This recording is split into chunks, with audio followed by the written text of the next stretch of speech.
स्वागत दोस्तों, के साथ आगे सामने मोदी यहाँ पे सबसे पहले सबसे बड़ी घटना को बताएंगे दोस्तों। बिहार में प्रियंका गांधी के आदेश पर काम करने वाले बड़े नेता ने बड़े दिग्गज को कांग्रेस पार्टी में शामिल कराया है दोस्तों। कम से कम 2 विधानसभा क्षेत्रों पर इसका जोरदार तरीके का असर देखने को मिलेगा। बताएंगे कौन से ये बड़े नेता है। इसी के साथ में सिंधिया के गढ़ में बीजेपी के नेताओं में आपस में कलेश हो गया दोस्तों। भाजपा के प्रदेश अध्यक्ष को जाकर मनाना पड़ा है। बताएंगे क्या है पूरी अपडेट। इसी के साथ में तेजस्वी यादव को बताएंगे चुनाव आयोग की ओर से क्यों नोटिस दिया गया है दोस्तों। और इंडिया गठबंधन की ओर से फिर से नीतीश कुमार को ऑफर दिया गया है दोस्तों। वहीं पर महाराष्ट्र के अंदर अब एकनाथ शिंदे की पार्टी में फूट पड़ चुकी है दोस्तों। इसी के साथ में बताएंगे कैसे 500 से ज्यादा उन लोगों को गिरफ्तार किया गया है दोस्तों जो मुस्लिम समुदाय के लोगों के ऊपर अटैक करने गए थे। एक एक करके चलेंगे आज की सारी बड़ी अपडेट। लेकिन उससे पहले अगर आप भी मानते हैं कि बिहार में इंडिया गठबंधन के पक्ष में हवा बनती जा रही है तो इस वीडियो को लाइक करके लाल बटन दबाकर चैनल को सब्सक्राइब करके बेल आइकन दबाकर कमेंट बॉक्स में अपनी राय जरूर लिखता है दोस्तों। ज्यादा से ज्यादा वीडियो को शेयर कीजिएगा। चलते हैं सबसे पहले सबसे बड़ी ब्रेकिंग न्यूज अपडेट की तरफ, जहां पर प्रियंका गांधी से सोनिया गांधी के घर में मुलाकात करने के बाद अब पप्पू यादव ने कहीं ना कहीं कांग्रेस पार्टी को मजबूत करने की एक नई शुरुआत कर दी है दोस्तों। आपको बता दें कि पप्पू यादव अपने स्तर पर चाहे पूर्णिया हो या फिर मधेपुरा हो, हर जगह से स्थानीय स्तर पर अपना दबदबा रखने वाले नेताओं को पार्टी में शामिल करवा रहे हैं दोस्तों। इसी से जुड़ी हुई एक बड़ी खबर सामने आई है, जहां पर पूर्व मंत्री डॉक्टर रविंद्र चरण यादव, जिन्होंने एकीकृत बिहार और झारखंड के राजस्व मंत्री के तौर पर कई बड़े विभागों को संभाला दोस्तों और अपने क्षेत्र में जाने पहचाने और प्रतिष्ठित नेता के तौर पर जाने जाते हैं दोस्तों। 1990 से लेकर 2005 तक लगातार मधेपुरा जिला के उदय कुशुनगंज से विधानसभा के विधायक रहे दोस्तों। प्रतिनिधित्व उन्होंने किया।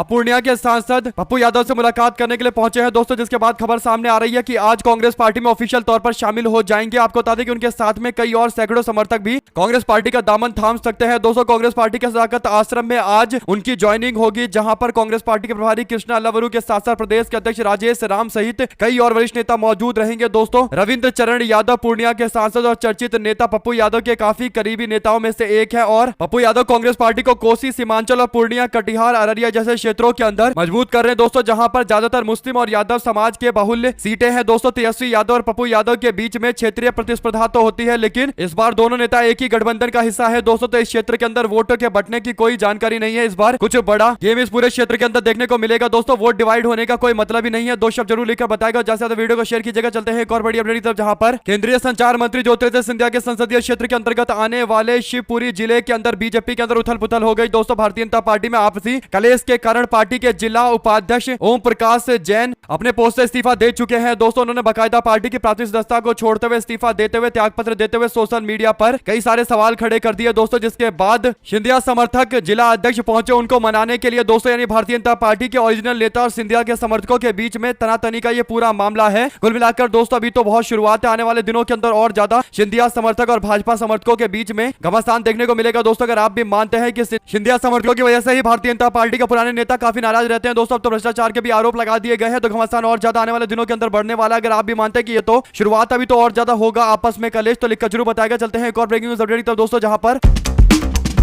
निर्वाचन आयोग ने बिहार के नेता विपक्ष तेजस्वी यादव को नोटिस जारी किया है दोस्तों। चुनाव आयोग ने तेजस्वी यादव को पत्र लिखकर उनके द्वारा प्रेस कॉन्फ्रेंस में दिखाए गए वोटर आईडी कार्ड की मांग की है दोस्तों, ताकि उसकी जांच की जा सके। आयोग ने कहा कि ईपीआईसी नंबर तेजस्वी यादव ने जो दिखाया वो वैलिड नहीं है। तेजस्वी यादव के आरोप पर ईआरओ ने जवाब मांगा है। ईआरओ ने कहा कि प्रेस कॉन्फ्रेंस करके तेजस्वी यादव ने जो आईडी कार्ड दिखाया आधिकारिक तौर पर ऐसा कोई निर्गत प्रतीत नहीं होता है, ऐसे में इसकी जांच करनी जरूरी है। आयोग ने ओरिजिनल कॉपी मांगा है दोस्तों। देखते हैं इस कॉपी को उपलब्ध करवाया जाएगा या नहीं करवाया जाएगा दोस्तों, क्योंकि दो पहचान पत्र के आरोप विपक्ष के ऊपर लगा रहे हैं बीजेपी के लोग। हालांकि तेजस्वी यादव का कहना है कि जो उनके पास पहचान पत्र है उस नंबर का कोई भी पहचान पत्र नहीं मौजूद है, तो कहीं ना कहीं उनके मन में सवाल जरूर होंगे दोस्तों, जिसका जवाब इलेक्शन कमीशन ऑफ इंडिया को देना है। लेकिन इलेक्शन कमीशन ऑफ इंडिया नए पहचान पत्र जो दिखाया गया था उसका नंबर मांग रहा है दोस्तों, ओरिजिनल कॉपी मांग रहा है। देखते हैं क्या जानकारी आती है। इसके साथ में पप्पू यादव से मीडिया वाले ने पूछा कि क्या आप नीतीश कुमार को महागठबंधन में आने के लिए बोलेंगे, तो पप्पू यादव ने कहा कि हाँ, उन्हें हम गठबंधन में आने के लिए बोलना चाहते हैं। बीजेपी उनकी पीठ पर छुरा भोग रही है। नीतीश कुमार को कमजोर करना बीजेपी के हित में है, इसीलिए भारतीय जनता पार्टी नीतीश कुमार को कमजोर करने की सारी कोशिशें कर रही है। लेकिन नीतीश कुमार को अगर वाकई कुछ करना है और अपने आप को कमजोर नहीं होने देना है, पार्टी को कमजोर नहीं होने देना, तो उनको इंडिया गठबंधन के साथ में आना चाहिए। पप्पू यादव की इस बात पर आपकी क्या राय है दोस्तों, लिखकर जरूर बताएगा। इसी के साथ में चलते हैं एक और बिग ब्रेकिंग न्यूज अपडेट की तरफ दोस्तों, जहां पर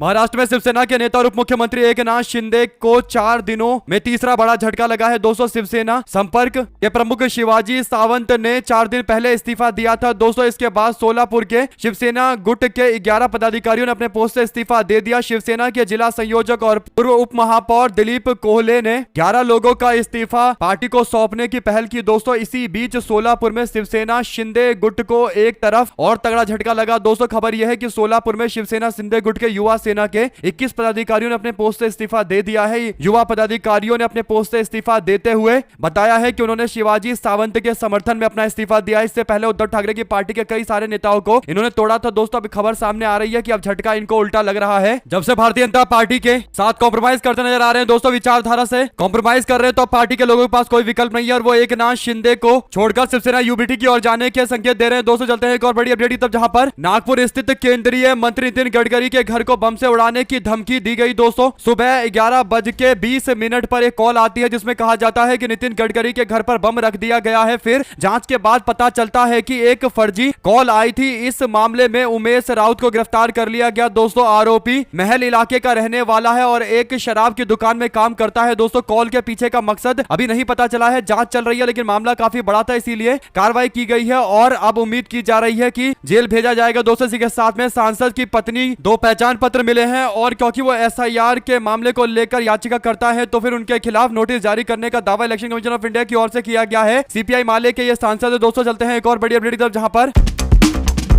पुणे जिले के यवतमाल गांव में एक आपत्तिजनक सोशल मीडिया पोस्ट के बाद फैली सांप्रदायिक हिंसा के मामले में पुलिस ने अब तक 15 लोगों को गिरफ्तार किया है। दोस्तों 500 से अधिक लोगों के खिलाफ 5 प्राथमिकी दर्ज की गई है। यह घटना शुक्रवार को दौंड तहसील में हुई थी। दोस्तों उसके बाद से इस पूरे मामले को लेकर अब कार्रवाई की गई है। 5 एफआईआर दर्ज की गई और 500 से ज्यादा अज्ञात लोगों को गिरफ्तार किया गया है। आपको बता दें कि मुस्लिम समाज के धार्मिक स्थल पर हमला करने वाले इन लोगों को गिरफ्तार किया जा रहा है। दोस्तों उम्मीद है कि सबके खिलाफ सख्त कार्रवाई की जाएगी क्योंकि देश के अंदर लगातार अल्पसंख्यक समाज को टारगेट किया जा रहा है। दोस्तों देवेंद्र फडणवीस ने कहा कि एक युवक ने आपत्तिजनक पोस्ट डाला था, उसके बाद यह पूरा मामला सामने आया। सवाल यह है कि कार्रवाई बीजेपी की सरकार क्या उस तरीके से कर पाएगी जो वो दावा कर रहे हैं, क्योंकि ऐसे कई सारे मामले देखने को मिलते हैं दोस्तों जहां पर उल्टे सीधे बयान बीजेपी के ही मंत्रियों के द्वारा अल्पसंख्यक समाज को लेकर दिया जाता है और इस तरीके की हिंसा जो फैलती है उसमें कहीं ना कहीं उन नेताओं के बयान भी बड़े दोषी है। दोस्तों 2 शब्द जरूर लिखकर बताएगा इस पूरे मामले को लेकर और ज्यादा से ज्यादा वीडियो को शेयर कीजिएगा। चलते हैं एक और बड़ी अपडेट की तरफ, जहां पर समाजवादी पार्टी के राष्ट्रीय अध्यक्ष अखिलेश यादव ने उत्तर प्रदेश के अंदर सत्तारूढ़ बीजेपी की योगी सरकार पर निशाना साधते हुए शनिवार को कहा कि राज्य की जनता समझ गई है स्कूल बंद करना दरअसल पीडीएस समाज के खिलाफ बीजेपी की एक बड़ी साजिश है। अखिलेश यादव ने कहा कि उत्तर प्रदेश की जनता समझ गई है कि स्कूल बंद करना पीडीए के खिलाफ है, पिछड़ा दलित अल्पसंख्यक के खिलाफ है, समाज के खिलाफ, और बीजेपी के लोग चाहते हैं कि पीडीएस समाज के लोग पढ़ ना पाए, मानसिक रूप से बीजेपी का विरोध ना कर पाए। दूसरी तरफ स्कूलों में बनने वाले बूथ ना बन पाए जिससे पीडीएस समाज वोट ना डाल सके। उन्होंने आगे कहा कि बीजेपी का यह सामाजिक, मानसिक और राजनीतिक षड्यंत्र हम कभी सफल नहीं होने देंगे। बीजेपी जाए तो शिक्षा आए, अखिलेश यादव का यह सीधा नारा है दोस्तों। और समाजवादी पार्टी के कार्यालय में भी उन्होंने मीडिया से बात करते हुए सारी बातें फिर से स्पष्ट की है। दोस्तों चलते हैं एक और बड़ी अपडेट की तरफ, जहां पर मुस्लिम समाज के लोगों के खिलाफ एक और बड़ी साजिश का बड़ा खुलासा हुआ है। दोस्तों खबर ये सामने आती है कि 3 लोगों ने स्कूल के बच्चों के पानी के अंदर जहर मिला दिया दोस्तों, जिसके कारण बच्चे बीमार पड़ गए। ऐसा इसलिए किया गया ताकि मुस्लिम समाज से आने वाले वहां के प्रधान अध्यापक यानी हेड मास्टर को ट्रांसफर कराया जा सके, अरेस्ट किया जा सके और जेल भेजा जा सके। आपको बता दें कि इस पूरे मामले को लेकर जानकारी पब्लिक टीवी इंग्लिश की ओर से दी गई है दोस्तों, और लोगों ने सोशल मीडिया पर कई सारे सवाल पूछना शुरू कर दिए दोस्तों और कहा कि ये तो आरएसएस और संघ के हिंदुत्व की मानसिकता लग रही है। इसके बाद और भी कई सारे लोगों की ओर से जमकर कड़ी प्रतिक्रिया दी गई है दोस्तों। आपको बता दें कि ये मामला इसलिए भी बड़ा है क्योंकि घटना किस लेवल तक हुई है दोस्तों। देखिए बच्चों के भी मारने पर ये लोग उतारू हैं ताकि एक मुस्लिम समाज से आने वाले हेड मास्टर को ट्रांसफर किया जा सके। हालांकि बच्चों की जान बच गई दोस्तों, ये अच्छी बात है, लेकिन ऐसी मानसिकता वालों को अगर आप भी मानते हैं कि कम से कम फांसी की सजा मिलनी चाहिए, ये बच्चों के जान लेने की बड़ी साजिश थी और पूरे के पूरे मुस्लिम समुदाय को बदनाम करने और कहीं ना कहीं दंगे फसाद कराने की एक बहुत बड़ी साजिश के तौर पर देखा जाना चाहिए। आपकी क्या राय है दोस्तों, लिखकर जरूर बताएगा। और चलते हैं एक और बड़ी अपडेट की तरफ दोस्तों, जहां पर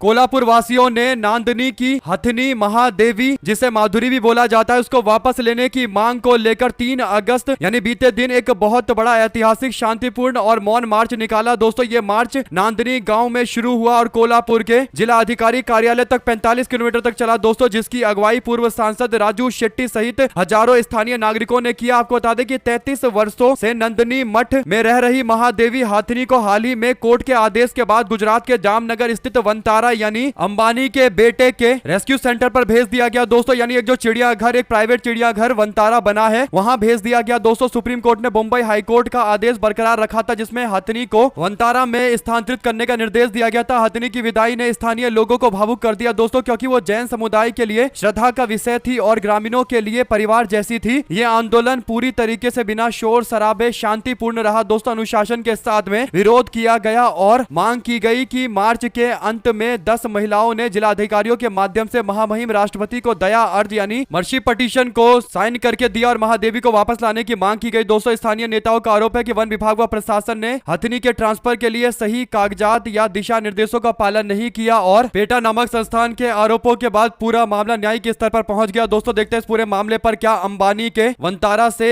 हाथी को वापस लेकर आया जाएगा दोस्तों। लोग तो लगातार विरोध कर रहे हैं, 2 शब्द जरूर लेकर बताएगा इस पूरे मामले को लेकर। ज्यादा से ज्यादा वीडियो को शेयर कीजिएगा दोस्तों। चलते हैं एक और ब्रेकिंग न्यूज अपडेट की तरफ, जहां पर कांग्रेस पार्टी ने वोटों के हेराफेरी और मतदाता सूची में गड़बड़ी के खिलाफ 5 अगस्त को कर्नाटक के बेंगलुरु में विशाल प्रदर्शन का ऐलान किया दोस्तों। इस कार्यक्रम में राहुल गांधी, राज्य के मुख्यमंत्री, उप मुख्यमंत्री और कई सारे मंत्री और सभी विधायक शामिल होंगे। कांग्रेस पार्टी का आरोप है कि लोकसभा चुनाव में वोटों की हेराफेरी और मतदाता सूची में गड़बड़ी का मुद्दा जोर शोर से उठाया जाएगा और प्रदर्शन भी इसी बात को लेकर किया जा रहा है। कर्नाटक के मंत्री एन चालू वरायास्वामी ने मांड्या में प्रेस कॉन्फ्रेंस करते हुए यह जानकारी दी है और कहा है कि कम से कम 5000 कांग्रेस पार्टी के कार्यकर्ता मांड्या जिले से इस प्रदर्शन में हिस्सा लेंगे। उन्होंने बताया कि राहुल गांधी ने इस मुद्दे को लेकर गहरी चिंता जताई है। कांग्रेस पार्टी ने 6 महीने तक मतदाता सूची की बूथवार जांच की और उसके बाद जो फर्जीवाड़ा पकड़ा गया है उसके आधार पर राहुल गांधी की ओर से ये बड़े दावे किए जा रहे हैं और इन दावों में इतनी सच्चाई है कि पूरी तरीके से इलेक्शन व्यवस्था को संभालने वाला चुनाव आयोग एक्सपोज हो जाएगा और चुनाव आयोग को लेकर गंभीर सवाल लोगों के मन में उत्पन्न हो जाएंगे। राहुल गांधी खुले आम डंके की चोट पर एटम बम फूटने का दावा कर रहे हैं दोस्तों। इसी से पता चलता है कि राहुल गांधी का दौरा कर्नाटक में बहुत कुछ नया लेकर आएगा दोस्तों। जो भी आपकी राय है लिखकर जरूर बताएगा और ज्यादा से ज्यादा वीडियो को शेयर कीजिएगा ताकि पूरी अपडेट आप लोगों तक लगातार पहुंचती रहे दोस्तों। चलते हैं एक और ब्रेकिंग न्यूज अपडेट की तरफ, जहां पर बिहार के निर्वाचन आयोग ईसीआई ने रविवार को बिहार के लिए विशेष गहन पुनर्निरीक्षण के 1 से 3 अगस्त तक की डेली बुलेटिन जारी की है दोस्तों और बताया है कि कौन कौन से इलाकों के अंदर आपत्तियां सामने आई है। मतदाताओं और नए मतदाताओं से प्राप्त दावों और आपत्तियों के फॉर्म के बारे में जानकारी दी गई है। ईसीआई ने बताया है कि 1 से लेकर 3 अगस्त तक अलग अलग राजनीतिक दलों को लेकर जानकारी आई है। उसके अनुसार 941 दावे और आपत्तियां दर्ज करवाई गई है जिनका निपटारा किया जा रहा है। चुनाव आयोग ने बताया कि 18 वर्ष या उससे अधिक उम्र वाले नए मतदाता से 4374 फॉर्म 6 और घोषणाएं प्राप्त हुई है जिनका निपटारा किया जा रहा है। आप क्या कहना चाहते हैं इस पूरे मामले को लेकर दोस्तों? अगर आप भी मानते हैं कि इलेक्शन कमीशन ऑफ इंडिया को लेकर जो आपत्ति आ रही है ये और ज्यादा बढ़ने वाली है, अभी तो बहुत शुरुआत है क्योंकि लोगों को पता चल रहा है कि आपत्तियां दर्ज करवा सकते हैं, तो फिर अब थोक में आपत्तियां देखने को मिलेगी और ये सिलसिला इतनी जल्दी थमने वाला नहीं है। तो अपनी राय जरूर लिखकर बताएगा दोस्तों, ज्यादा से ज्यादा वीडियो को शेयर कीजिएगा। चलते हैं एक और बिग न्यूज अपडेट की तरफ, जहां पर कांग्रेस पार्टी के नेता और लोकसभा में उपनेता गौरव गोगोई ने चुनाव आयोग की निष्पक्षता को लेकर सवाल खड़ा किया है दोस्तों। उन्होंने संसद में मतदाता सूची के संशोधन पर चर्चा को लेकर डिमांड करते हुए कहा है कि हम लोग चाहते हैं कि चुनाव आयोग के एसआईआर को लेकर संसद के अंदर विस्तृत चर्चा की जानी चाहिए। इससे बचने का कोई मतलब नहीं है। आम लोगों को उनके मताधिकार की स्थिति और मतदान केंद्रों का विवरण पता होना चाहिए। हम इस पर चर्चा चाहते हैं, लेकिन सरकार कह रही है कि इस मामले पर चर्चा नहीं की जा सकती है। क्यों नहीं की जा सकती, इस बारे में उनका कोई लॉजिक नहीं है। आपकी क्या राय है दोस्तों पूरे मामले पर? अगर आप भी मानते हैं कि चर्चा एसआईआर पर करवाने से क्यों बीजेपी की सरकार भाग रही है, अगर आप भी उसके पीछे कोई तर्क देखते हैं तो लिखकर जरूर बताएगा दोस्तों और ज्यादा से ज्यादा वीडियो को शेयर कीजिएगा। चलते हैं एक और बड़ी अपडेट की तरफ, जहां पर शरद पवार की पार्टी एनसीपी एसपी के विधायक जितेंद्र आव्हाड ने सनातन धर्म को लेकर एक बयान ऐसा दे दिया दोस्तों जिस पर अब बीजेपी के लोग उनके पीछे पड़ गए हैं और कहीं ना कहीं भारतीय जनता पार्टी को रखा रखा एक मुद्दा मिल गया है। दरअसल पत्रकारों से बात करते उन्होंने कहा कि सनातन धर्म ने भारत को बर्बाद कर दिया। सनातन धर्म जैसा कोई धर्म कभी था नहीं और ना ही कभी होगा। हम हिंदू धर्म के अनुयायी हैं। जितेंद्र आव्हाड के इस बयान को लेकर विवाद माना गया दोस्तों। उन्होंने कहा कि उन्होंने सनातन धर्म को हिंदू धर्म से अलग करार देते हुए छत्रपति शिवाजी महाराज, संभाजी, ज्योतिबा फुले और सावित्रीबाई फुले, साहू महाराज और डॉक्टर BR अम्बेडकर के खिलाफ सनातन धर्म की भूमिका की आलोचना की दोस्तों। विवादास्पद बयान देते हुए विधायक जितेंद्र आव्हाड ने कहा कि सनातन धर्म नाम की कोई चीज कभी नहीं थी और ना ही कभी आगे होगी। यह विचारधारा भारत के पतन का एक बड़ा कारण है। ये केवल केवल एक विचारधारा है। इसी तथाकथित सनातन धर्म ने हमारे छत्रपति शिवाजी महाराज के राज अभिषेक को रोकने की कोशिश की। इस सनातन धर्म ने छत्रपति संभाजी महाराज को बदनाम किया। उनके अनुयायियों ने ज्योतिबा फूले की हत्या करने की साजिश की और सावित्रीबाई फूले पर गोबर और गंदगी फेंकी। इसी सनातन धर्म ने शाहू महाराज की हत्या की साजिश रची। B.R. अम्बेडकर को पानी तक नहीं पीने दिया। मनुस्मृति पर हमला बोलते हुए उन्होंने कहा कि यह बाबा साहब अम्बेडकर ही थे जिन्होंने सनातन धर्म के खिलाफ विद्रोह किया और मनुस्मृति को जलाया, इसकी दमनकारी परंपराओं को खारिज किया। मनुस्मृति का रचयिता भी इसी सनातनी परंपरा से निकलता है और ये बोलने में मुझे कोई डर नहीं है कि ये विकृत मानसिकता है, विकृत विचारधारा है। अब इस पूरे मामले को लेकर दोस्तों बीजेपी के लोगों ने शरद पवार की पार्टी एनसीपी एसपी को लेकर सवाल उठाने शुरू कर दिए हैं दोस्तों। हालांकि जो बातें उन्होंने बोली है दोस्तों उसमें ज्यादातर बातें फैक्ट वाली बोली है, लेकिन वो जो अपनी अवधारणा दे रहे हैं सनातन धर्म और हिंदू धर्म को लेकर उसे लेकर कहीं ना कहीं फिर से बहस शुरू होने वाली है दोस्तों। दो शब्द इस पूरे मामले को लेकर लिखकर जरूर बताएगा, ज्यादा से ज्यादा वीडियो को शेयर कीजिएगा। चलते हैं एक और बिग न्यूज अपडेट की तरफ, जहां पर महाराष्ट्र नवनिर्माण सेना के कार्यकर्ताओं ने शनिवार को पनवेल के अंदर एक डांस बार में तोड़फोड़ की दोस्तों। ये घटना एमएनएस के प्रमुख राज ठाकरे के हालिया बयान के बाद देखने को मिला, जिसमें उन्होंने रायगढ़ जिले के अंदर डांस बार के प्रचार पर तीखी प्रतिक्रिया दी थी दोस्तों। यानी एमएनएस के कार्यकर्ता अपने नेता के बयान के बाद हुड़दंग मचाते हुए लाठी डंडों से लेकर मारपीट करते हुए तोड़फोड़ करते नजर आए हैं दोस्तों। पहले मराठी भाषा को लेकर अब संस्कृति को लेकर उनके द्वारा इस तरीके की हरकतें की जा रही है। आपको बता दें कि एमएनएस के लोग जिस तरीके से आजकल महाराष्ट्र, पुणे और जो विकसित शहर है, काफी डेवलप शहर है, वहां पर ऐसे हरकतें करते हैं दोस्तों तो गंभीर सवाल और ज्यादा पूछे जाने चाहिए, क्योंकि इससे कई सारे लोग खतरे में महसूस अपने आप को करते हैं दोस्तों। चाहे मराठी वर्सेस नॉन मराठी का मामला हो या फिर कोई बिजनेस कर रहा हो उससे जुड़ा हुआ मामला हो। आपकी क्या राय है दोस्तों? अगर आप भी मानते हैं कि बीजेपी की राज्य में सरकार है और कहीं ना कहीं एमएनएस के लोगों को बीजेपी ने छूट दे रखी है, इसीलिए इस तरीके की गुंडागर्दियां हो रही है और एमएनएस बीजेपी के साथ सांठगांठ करके काम करती है, यह बात सबको पता है दोस्तों। राज ठाकरे ने मोदी को कई सारे लोकसभा चुनाव में समर्थन किया था और उसके बाद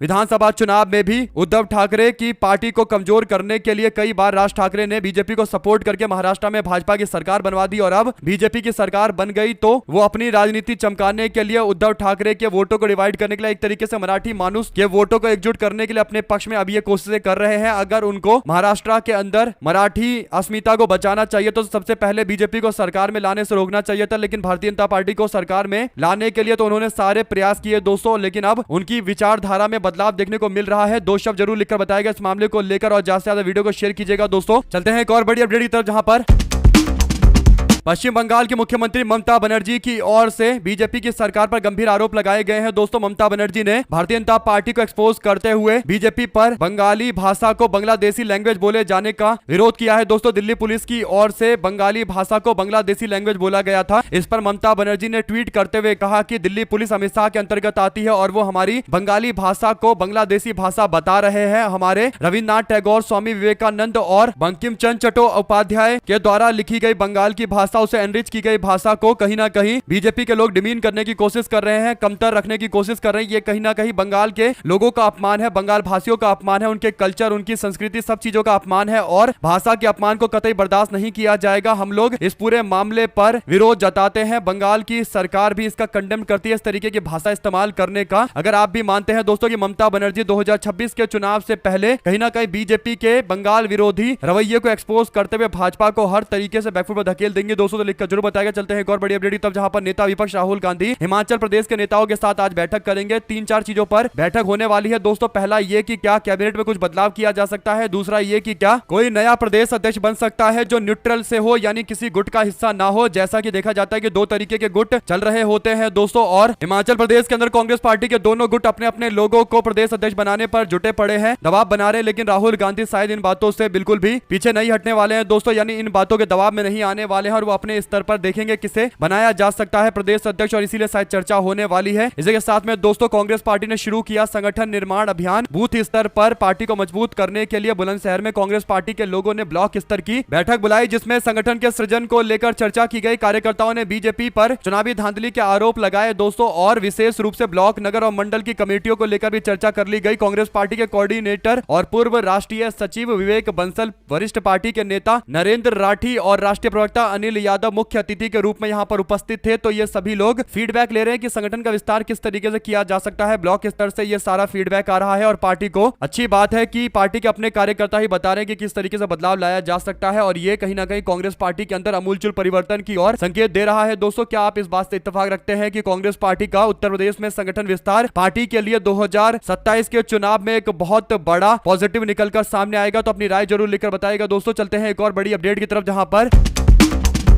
एचडी कुमारस्वामी, एचडी देवेगौड़ा और निखिल कुमारस्वामी कोई भी रेवन्ना वाले मामले को लेकर बयान देने को तैयार नहीं है। दोस्तों, रेवन्ना पर कई सारी महिलाओं के रेप करने, बलात्कार करने के आरोप लगे और उसे उम्र कैद की सजा सुनाई गई। इसके बाद अब ये सारे के सारे जेडीएस वाले चुप्पी साध कर बैठे हुए हैं। दोस्तों, रेवन्ना के मामले पर कुछ बोल नहीं रहे। मीडिया वाले पूछते हैं कि सर कुछ तो बोलिए, लेकिन मुंह से एक शब्द नहीं निकल रहा, क्योंकि इन्हें पता है कुछ बोलेंगे तो उल्टा फंसी जाएंगे। क्या कहना चाहते हैं दोस्तों आप लोग इस पूरे मामले पर? अपनी राय जरूर लिखकर बताएगा। हमारे से लगातार जुड़े दोस्तों का बहुत बहुत धन्यवाद। देख रहे थे आपका जय हिंद, जबरदस्त वीडियो को शेयर कीजिएगा दोस्तों। जय हिंद, बहुत धन्यवाद।